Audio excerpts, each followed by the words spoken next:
Good morning. Today is October 3rd. This is the Council Subcommittee on Water Issues being called to order. Roll call, please. Chairperson Rusing. Here. Member Montoya. Here. Member Sischka. Here. All are present. Thank you. Can you read the public comment? Public comment will be accepted following each agenda item and are limited to 3 minutes. Please complete a comment card and return it to the city clerk. Speakers will be called in the order received. Thank you. Moving on to item 4. Item 4A, approval of the August 1st, 2023 Water Issues Subcommittee meeting minutes. I move approval. I have a few changes before we approve the minutes. I'd like to direct your attention to 4C of the minutes. It was concerning a water service agreement for the apartment project on South Rush and Goodwin, which is right below Bradshaw. We had a pretty good discussion at the end about stormwater and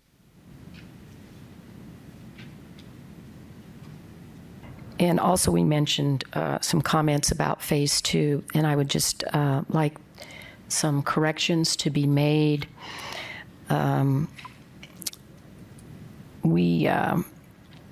It's just kind of left like, thank you for making comments on stormwater, but I believe, Gwen, did you have some comments directing the city staff to make sure that the stormwater was taken care of? Because it's not reflected in the minutes. I don't believe I was present at that meeting. Gwen, can you? No. I don't believe I was present at that meeting. Okay. All right. Thank you. What I can do is review the video and take out some information and add it to the minutes. Yeah.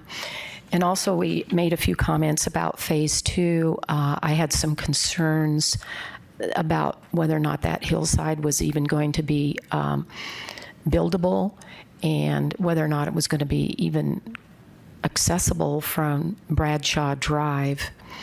And so I just wanted to clarify that we were only approving phase 1 so that the property owner didn't think that there was going to be some sort of a connection to the second phase.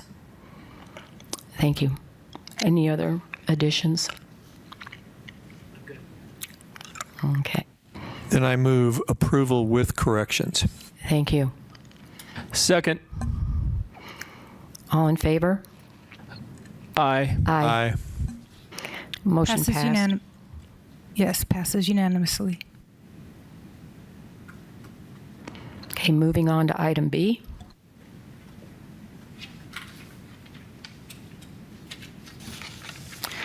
Item 4B, presentation and discussion regarding the current residential and non-residential water budget overview for July 1st, 2023 through September 19th, 2023. Good morning, everybody. Yeah. Hi. Brian Reese with the City of Prescott Public Works Department, and today I have a quick discussion for you on residential and non-residential projects with approved water between September 19th, 2023 between July 1st, 2023 and September 19th, 2023. So per the 2022 water policy, specifically policies 11 through 13, we have established a semi-annual water budget for residential and non-residential projects, each with 25 acre feet between July 1st, 2023 and December 31st, 2023. Between July 1st, 2023 and September 19th, 2023, there were a total of 4 residential projects that were approved for water. 3 of those projects were below 1 acre foot per year and were administratively approved. And the other project was above 1 acre foot and was approved through this through the Water Issues Subcommittee. So total water approved for this period was 2.16 acre feet, giving a remaining within this budget period of 22.84 acre feet of water.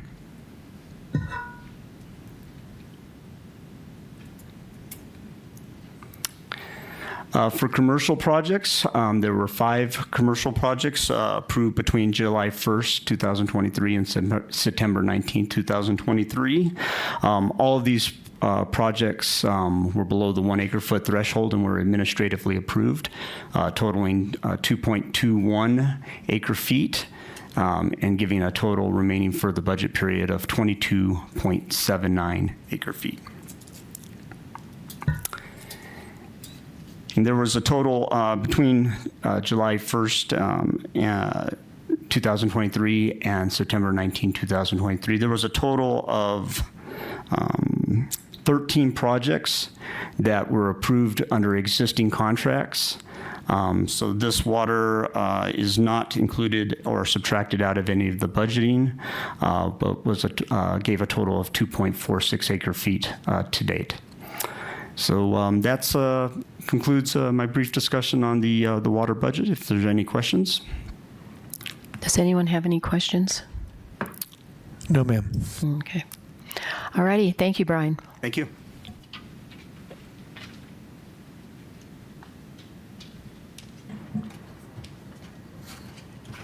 Okay, moving on to item C. Item 4C, presentation and discussion regarding the surface water and municipal separate storm sewer system, MS4 program. Good morning, committee members. Matt Clean out of Public Works, and we'll start with the washed out map you see in front of you today. And that is the current status of the surface waters in the greater Prescott area. And I did the tally on them, and in total we have 16 impairments on 14 creeks. Well, 14, Granite Creek gets counted multiple times. But essentially every water body upstream of Watson Lake has an impairment associated with it, as does Watson Lake and Willow Lake. The good news is, as you can see by that green blob indicating the Willow Creek Reservoir or Willow Lake, that currently has been proposed by ADEQ for delisting of its impairment. It was listed a little over a decade ago for ammonia impairment. And from what we understand based on conversations with ADEQ scientists and data collectors, is that the time of data collection that led to the impairment of that lake was closely associated with the development of Prescott Lakes and the greening of their golf courses. And so after build out ceased, the level of fertilization in some of those courses decreased, which is one of the most significant sources of ammonia that you would find within the Willow Creek watershed. So that is pending EPA approval at this point in time. None of the other impairments have been requested for removal or delisting. It would be worth noting, while it's outside of our boundary, it does play into the immediate area. If you look at Lynx Creek, the right-hand red line, that actually receives some new impairments associated with mining activities in the headwaters. I believe it's nickel and cadmium are newly listed impairments for that water body. And ADEQ is working with the Forest Service to address some of those mining issues in the headwaters. So that's kind of where we're at right now. ADEQ is required to provide a listing to the EPA every 2 to 3 years on their recommended actions for additional listings or delistings, and that's kind of what came through in 2023. So that's the state and federal level. Before I move on, any questions regarding our local impairments? Chair, I had a question. Thank you. Yes. Matt, my question is, you said it's waiting on EPA approval on that. Do you have a timeline for that? No. Is it like forever because it's the EPA, or? It's been highly variable, particularly in the last 5 to 6 years. There's a lot of reasons behind that I won't get into here. More recently, we've seen the EPA acting in Clean Air Act and Clean Water Act in a more timely fashion.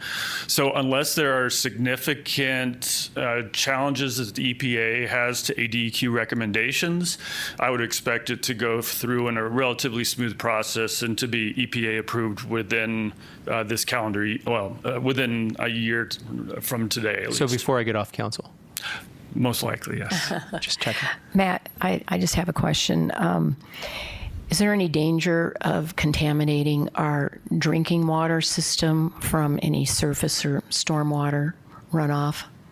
So our pollutants of concern are E. coli for all of our creeks. And only a small portion of that create any kind of toxin that would be problematic for human health in particular. It also doesn't necessarily persist in the environment, so you wouldn't expect it to transition from a surface water quality down into an aquifer issue. And so it's I'm not aware of any cases where E. coli has been detected in groundwater samples, so I wouldn't expect that. For Watson Lake and the harmful algal blooms that we have there, that is something that we're taking strides towards addressing, and there are other issues where reservoirs are going directly into city municipal water systems without recharge.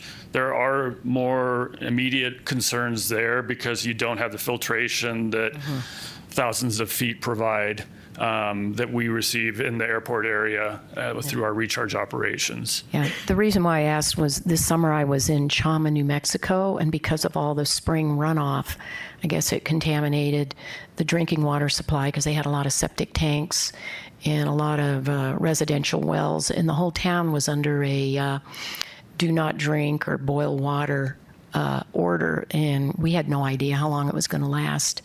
And it really made me very grateful at how hard our city staff works planning to keep our water system safe. Thank you. Yep. Took a step wrong way. So if there's no other questions on that, I'm going to move on to the next slide. The end of July the end of the fiscal year represented the end of our reporting year for the Arizona Department of Environmental Quality for our municipal separate storm sewer system permit. This is probably the largest and most all-encompassing surface water permit that the city has. And so it encompasses a bunch of different activities and has a bunch of requirements associated with it.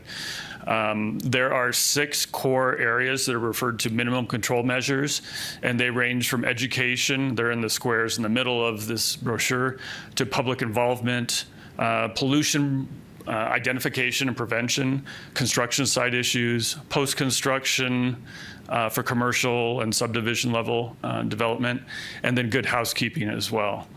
And some of the tallies we had from that last fiscal year are reported up there.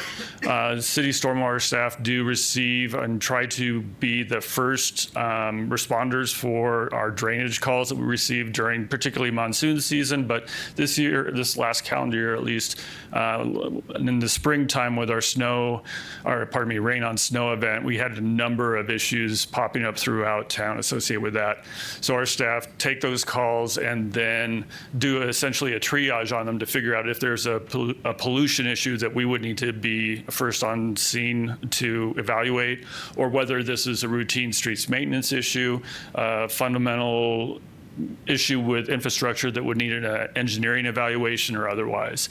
On top of that, we also do plan reviews for most commercial and subdivision development. So 287 plan reviews, outfall inspections. Any place the city's storm drain dumps into the creek, we need to look at it on an annual basis. We are required to do a certain percentage of our 300 plus outfalls that are in the city. pollution cases, there's a number of ways those get reported to us. And as part of our annual report, we have to say when we received this call, we responded within, so many days or hours, and how it was ultimately reconciled. Surface water quality samples, we have regular E. coli monitoring as well as stormwater characterization monitoring. And that's an area that is relatively new to the MS4 program. And so we have 108 parameters that we sample, including pesticides, volatile organic compounds, semi-volatile organic compounds, and others that kind of leans more towards that emerging contaminant kind of realm that ADEQ is starting to focus more on. And then our total inspections and investigations for 2 FTE is about 630 per year for the last reporting year. And so to kind of just briefly touch on how we try to maintain our level of efficiency, looking forward to this coming year, essentially what we try to do is that any activity that we are setting up for ourselves to do, we want to make sure that we're hitting multiple of those minimum control measures. And as an example, the Green Stormwater Infrastructure Grant that we got, fundamentally that will be a good housekeeping, because this will be a way that we can improve our good housekeeping. But there's an outreach component that not only hits on the education minimum control measure, but it also is going to hit on the public involvement. So essentially that one activity is going to count 3 times for us. And so that's largely how we try to do it, whether it's a simple field visit, we want to make sure that we're hitting multiple inspections, or something that we can make sure when we get back to the office, we're tallying it up through our database system. On top of that, and we do have updates coming to the full council in early October, I believe it is. Was it October 10th? Or is it later on? Okay. But we are moving forward with our lake health issues as well. And so there's a number of there's 3 primary treatment activities that are currently kind of in development. Of those, the aerators are the one first in line. That will be followed by herbivorous fish. And then in the springtime, we'll also be looking at potentially the application of phosphorus binding phoslock to the lake to remove that catalyst from the primary production that kind of is the ultimate instigator of a lot of our negative nutrient cycling issues that kind of result in bad, harmful algal blooms. So that's kind of an overview here. I really wanted to give you all an opportunity to ask any questions. I know that we're not necessarily front and center for a lot of what you see, so we wanted to make ourselves available to take any questions you may have at this time. Okay, well, thank you, Matt. It looks like you got a lot of irons in the fire. I was just going to ask, are there any future projects coming down the pipeline that you can see or would like to have? Well, the goal of it, and it's consistent with both strategic and general plans, is the green stormwater infrastructure is going to have shovel-ready projects. And what the idea is behind it is that provides us some level of being nimble, so that whether it's a federal funding source or internal funding sources, we can kind of capitalize on those synergies and get those projects done in the near future rather than the long-term future. And so that's the one that's at the top of my list right now. And we're just getting ready to kick that off. That kicks off the new water year for the feds who kicked this money to ADEQ to pass on to the grantees, just became available this month. And so we want to make sure we get off on the right foot in that regard. Yeah, thank you. Keep those grants coming. Any other comments? Okay, thank you, Matt. We have public comment, Chairman. Yes, we have a public Chairperson comment. Dr. Peter Krupnik, citizen of Prescott. I'm also a volunteer park ranger for the city, and one of the things we interact with the public a lot is swimming in Watson and Willow Lake. I believe that's part of the impairment, and how does that relate to the Willow Lake impairment, and do you expect that to be lifted anytime soon? The swimming ban or the impairment?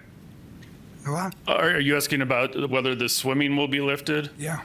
So that's something that I don't necessarily control. So what I can do is make sure that our water is safe to swim in, and then it's a combination of the recreation management staff and our legal team to decide if and when they would like to reinstate swimming as an option there. Personally, that's my goal for all of our lakes, is that I think that that has great resource. If you saw what happened at Lynx Lake with the allowing of swimming on Forest Service lakes, anytime you went there, that place was absolutely jammed with people that were coming up and filling gas tanks and eating locally and recreating as well.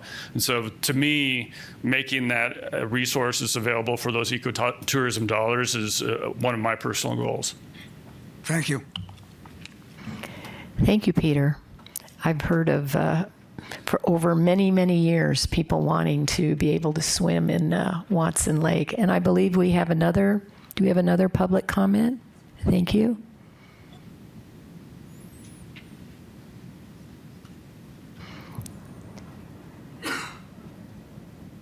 How could young people help with the water quality? That's a great question. So one of the things that we try to do is have public involvement opportunities. And so we'll post usually on social media that we're going to have creek cleanups. The last one we had was over on Miller Creek, kind of by the low water crossing at Lincoln, just off of Miller Valley Road and Madison Streets. And so we'll get together, and so we'll do those every now and then, and those will be just little Friday afternoons. We'll go out for a couple hours. We'll just focus on one little segment that local residents wanted to help pitch in on. The other thing is, if you see pollution, let us know. There's a number of different ways we can do that, and we've got a pollution reporting form, or you can call the city at any time.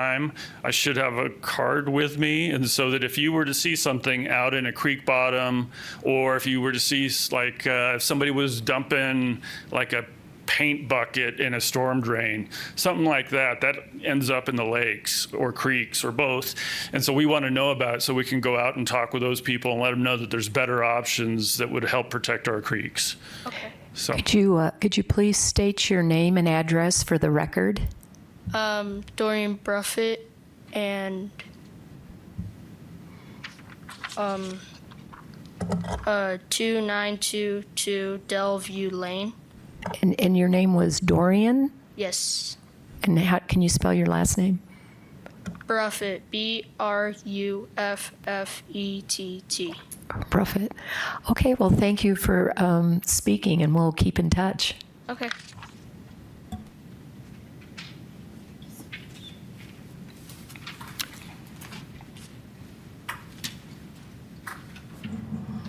Okay, we're ready to move on to item 4D, which is presentation and discussion regarding comprehensive agreement number 1 updates.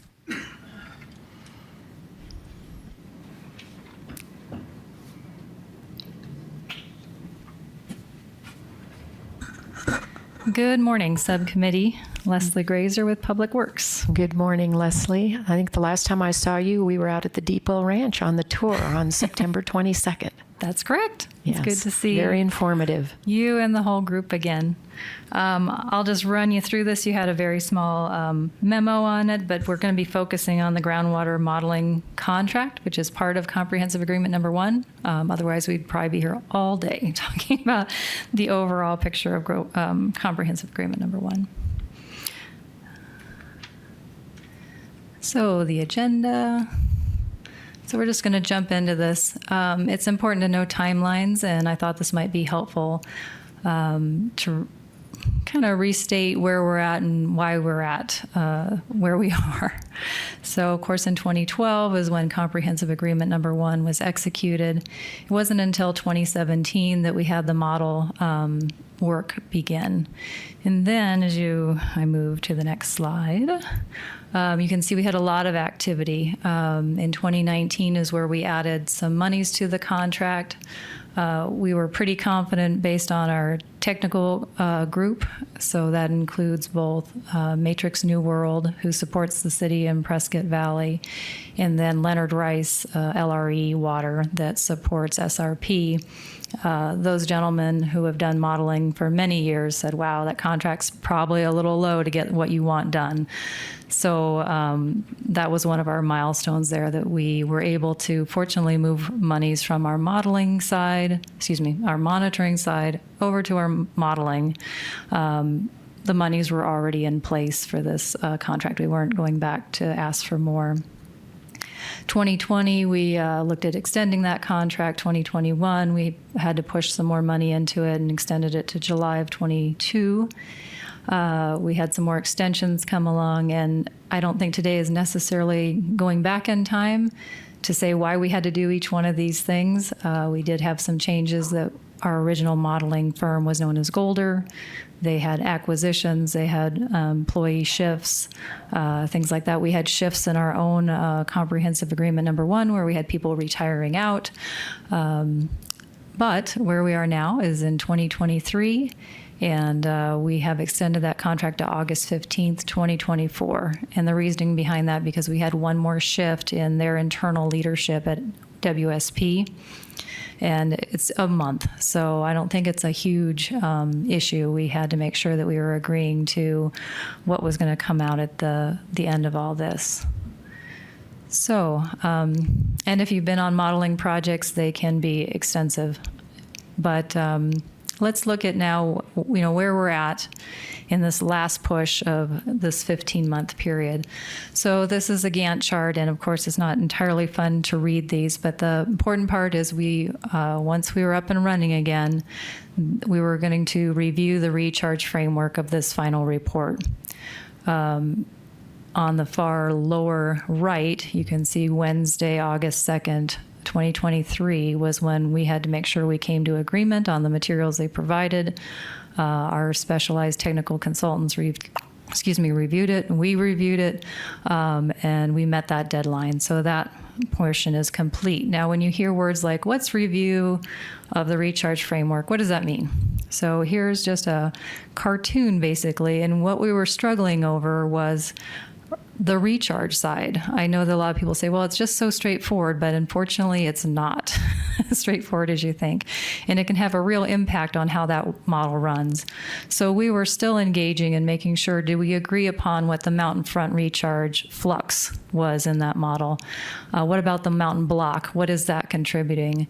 What is the basin floor doing? What are our ephemeral stream flow characteristics looking like? And luckily we had, by virtue of entering into a contract at the very get-go of this, remember that modeling only works when you have data. So there was quite a bit of data, but we were adding in, and one of our helpful pieces was the monitoring of the ephemeral stream flows up in the Big Chino. So that's a quick, this is not a visual from the report itself. This is borrowed, so you can see it's noted on the lower right. I want to keep moving for the sake of time. The next thing that we've now completed is the additional model framework review. So we still had other things within the framework of the model. So if your frame's not good, you're not going to be able to be at your end position and feel comfortable with the data that's coming out of it. So let's see, the lower right again, Wednesday, I think that says September 20th. We were able to meet that deadline, and this is a back and forth. The firm is sending us information. We are getting it to our specialized technical consultants immediately. They're working on it. We're reviewing it. We're coordinating, and then we're having one last meet with WSP before we send off that agreement that things look good, keep moving. So what are we doing with the framework? So this is a block diagram, and this shows you how many interactions can be happening within that groundwater flow model. One of our key ones was the hydraulic conductivity. So we're looking at the gray part below the surface and saying, okay, so if we said it's this type of geology, is it really moving at this speed or at a slower speed? How is it talking to the units next to it or up and down? We wanted to make sure these were right. So again, much earlier, we had a contract component within this modeling. It was called Leapfrog, so we had to get the geology right. And of course, you can only get the geology so close because you don't know every mile what it looks like. You have to do some interpretation in between. So a full list on the right side of, the things that we were still kind of negotiating through, making sure the modelers and, all the ones that do this on a day-to-day basis, are we in agreement? Is this going to be acceptable? So what we have coming up is called PEST. So PEST is where you're basically calibrating the model. You're looking at reducing uncertainty. That is going to be in our hands. So the far right column is always the finish date. The one next to it on the left of it is the start date. So we're going to be seeing those files not long now, so October 24th in the coming weeks. And then we'll have those in hand. And this is probably the most challenging part. So we'll see how this works out. Our return date, we need to have some kind of agreement by December 9th or 8th, whatever that little number says. So basically early December, which is good to get these things out of the way, but we're running right into the holidays again. So what does PEST mean? And that's what the face usually looks like when we talk about pests. So it's parameter estimation. It's a software package. Calibration means that everything is lining up and you're reducing how uncertain you are about different parts of that model. So while estimating or adjusting the parameters within the model, do we need to have it water move a little quicker through here, a little slower through here, to ultimately reach known targets. So an example would be the Paulden Gauge. So when we were on the tour, we talked about where the Paulden Gauge was at. That's one of our targets that we're looking at. Because the ultimate behind the scenes, or actually it's not behind the scenes, it's been front and center forever, is if the city pumps in the Big Chino, will they need to mitigate? Will there be any mitigation necessary up in that area? So that's the purpose behind the model. That's why it's so important that we make sure we get this as close as possible. I can't say we're going to get it perfect, but the time in now is better than the arguing later if you didn't take the time to get it right or as close as you could to right. So then also coming up is we have to have a report come out of this at the end. You'll see that we're going to have that report in hand. It looks like March 27th, and then we're supposed to be closed out by August 15th, 2024. But as they say, it's not all. So a lot of folks, and it's been brought to my attention many times, and I know that we've discussed this, but you're just not in the day-to-day discussions, is that, okay, well, once the model's done, we're done, right? We're done. Then we go and we have decisions. We have yeses and nos. Once you have a model, then you run scenarios on it. So what impacts will it have? So this is where the parties will move. We'll probably be moving in the coming months, actually, to re-engage a contract to have scenarios ready to run when this model is produced. We don't want to have the model produced and then lag, and then get our scenarios planned. What these will typically look like will be, as you can see on this, once again, block diagram cartoon, is you can adjust all sorts of things. But the primary of this scenario running is going to be looking at where you apply the pumping and how much you pump it, and what effects does that have on the headwaters. So I don't think we're going to be getting into adjusting a whole bunch of components in here. We're going to take that first pass at it. So that's what's coming up next, is the scenarios. So thank you for your time. I hope that was a quick rundown. If I can answer any questions, I can, or I will. If I can't, then I will get back to you by email with the information you need. Yeah. Thank you. Does anyone have any comments? Any comments from the public? Leslie, I have a few comments. This modeling is for flow. But my question is, when we took the tour, we talked a little bit about water quality, and you mentioned that there was naturally occurring arsenic in the area, and that in the past some wells have tested high. And I was wondering if you think it would be beneficial to gather information for future planning, especially if we need to do mitigation, to test for arsenic and also for PFAS out there, just kind of for peace of mind, or if something does turn up, we'll be prepared.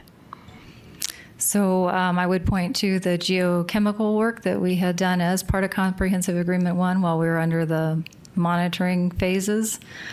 We do have that report available, and so I owe you that report, actually, or at least some of the highlights out of it, reference to where you can find it and any highlights. Expending more monies on water chemistry at this time, water quality up there. It should really tie to when the city's planning their ramp up to potentially use it. You would want to do some early water quality testing at that time.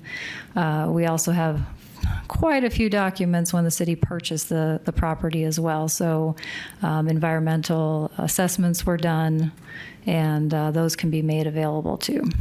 So I think we have probably more than maybe meets the eye when people talk about it. We just generally don't flood you with scientific reports, but we can make those available and pull out those important things. The wells up there on the property now are for irrigation purposes. They don't meet the standards, the construction standards. And of course, we wouldn't just drop pumps into wells and start production for potable supplies. These have additional planning, and I see that Brian's up as well, and there's an active contract now about looking at that well field again, and that those components related to quality and quantity would be, initially starting up at that point again. Okay, thank you, Brian. Yeah, that's exactly what I was just going to lead into, is that there's another component. We're doing the Big Chino Water Ranch cost updates. And there were some components of arsenic testing facilities and treatment procedures that were included in that cost estimate. So we'll be looking at the cost associated with those. So they'll kind of complement what Leslie just talked about with the previous testing, geotechnical reporting things done. Okay, thank you. Nobody likes surprises. Mr. Montoya, did you have a comment? I do. Leslie, my Sir. question is, you had mentioned the different scenarios that will be run through the model. I was wondering if you might, I guess in my thinking, those scenarios include things like, what if we have more precipitation? What if we have less? What if the drought gets worse? Things like that. Am I understanding those scenarios correctly, or are there different scenarios that I'm not thinking about? Or What seems like many years ago, some of our thought processes included within the WSP contract scenarios that would look at what was at that time called climate variability, or was precipitation variability. People didn't like the word climate change. So we were looking at that potentially. I don't think it's going to be our first highest look. It could be part of the scenario package, but at the same time, this is a three-party agreement, so I'd like to make sure that we have that discussion with the other parties in determining what kind of funding we're going to put to it.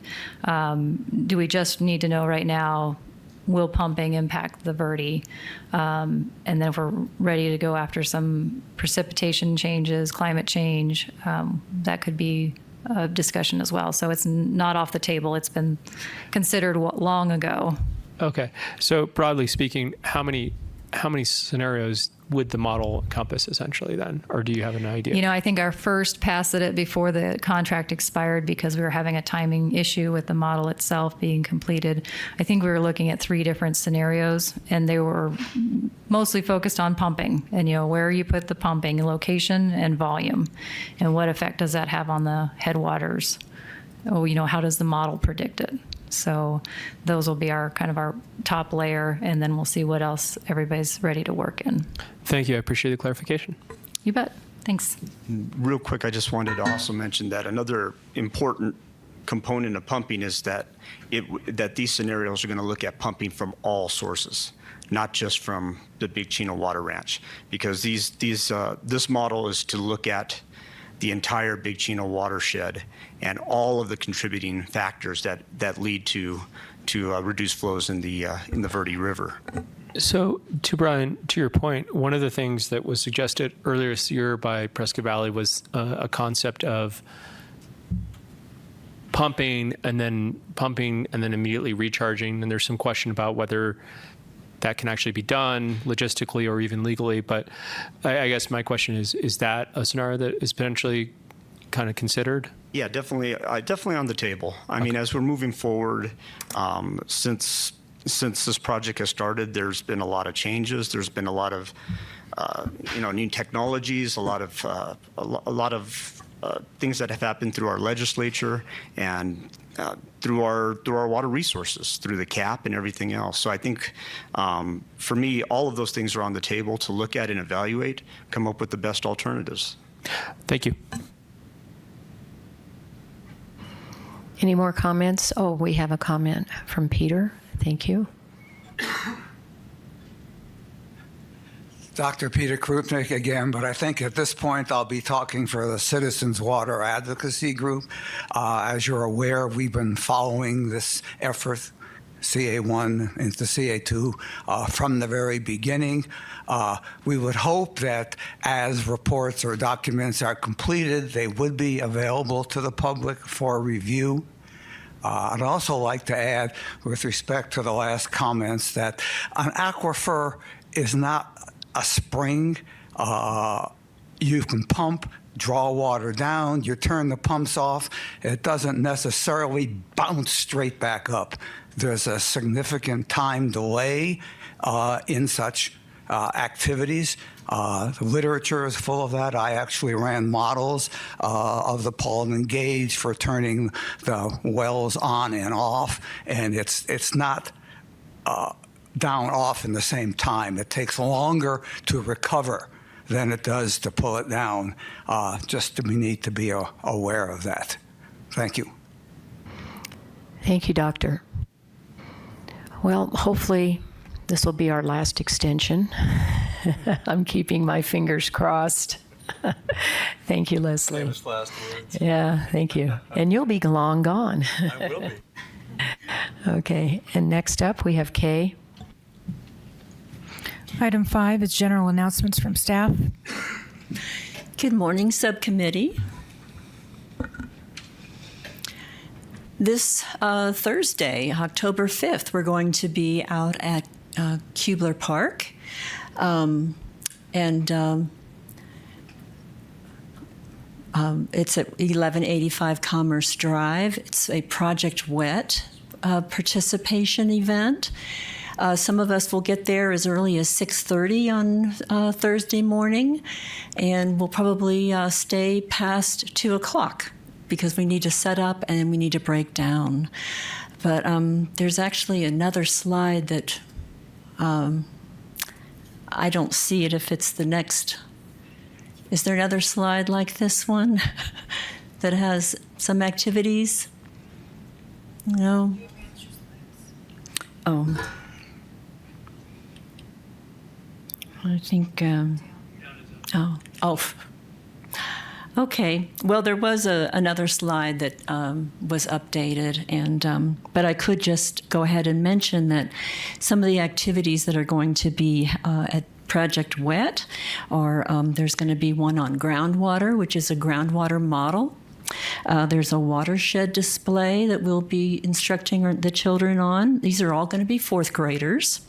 There's water conservation technology and water cycle. So each one of these 4 events will be moved through simultaneously with 30 minutes allotted for each event, and there will be 4. We'll go through this 3 or 4 times. And then the next slide, Ningaloo at the Jim and Linda Lee Planetarium, I actually provided some swag bags to the Embry-Riddle Aeronautical University contact, Eric Edelman. Back in May, June, and July, I took him some swag, and the event was so popular that they've decided to do another one this Friday, October 20th, and also Saturday, October 21st. There's an afternoon showings and evening showings on Friday. And again, I will be providing various coloring books and rebate applications for City of Prescott customers. And I'll be taking those over on the 19th, just in time for the event on the 20th. So, Thank you. I think it's so critical that we teach the younger generation about water awareness and about conservation, so that those habits will hopefully carry on to the rest of their lives too. Thank you. and I forgot to mention that the Project WET is the first one that they're doing in the county this year. So, Excellent. okay. Thank you. All right. Thank you.